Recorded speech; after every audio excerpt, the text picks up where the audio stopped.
Nasa state of calamity na ang lalawigan ng La Union dahil sa tindi ng pinsala ng nagdaang bagyong Helen sa agrikultura. Nakatutok si Sandra Aguinaldo. Isa sa pinagmamalaki ng bayan ng San Juan sa La Union ang kanilang berdeng kabukiran. Pero dahil sa matinding ulan at baha na dala ng bagyong Helen, umapaw ang ilog at nasira ang pananim ng mga magsasaka. Si Junjun at ang kanyang tiyuhin, 2 hektarya ng pananim ang naglaho sa isang iglap. Palay lahat to.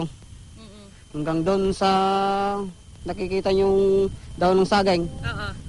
Yung mula hanggang sa likod doon, lupa na lang. Palay pa rin yun. Hanggang dito, sa amin yan, natabunan na lahat ng lupa.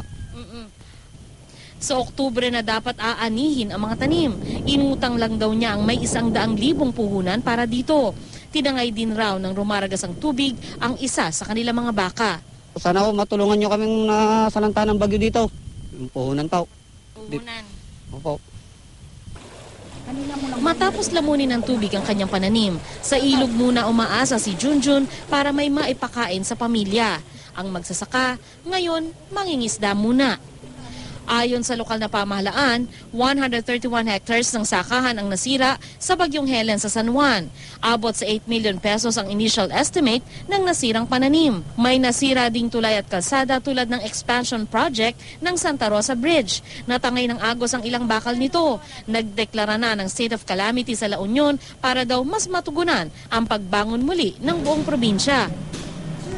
Ulan naman, yung talagang tuloy-tuloy. Never na nangyari sa La Union yan.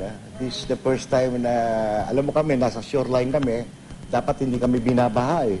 Pero ito talaga mula Agoo hanggang Bangar, walang exception.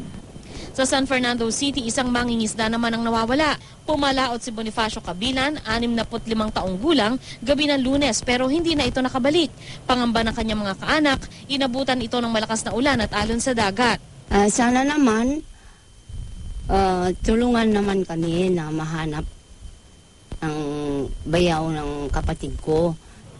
Sa Bawang, La Union, kasama sa binaha ang Paringaw Elementary School. Inabot ng tubig pati ang mga libro sa library. Kanina, tulong-tulong ang mga guro at estudyante sa paglilinis ng nalubog na eskwelahan. Sandra Aguinaldo, Nakatutok, 24 Oras.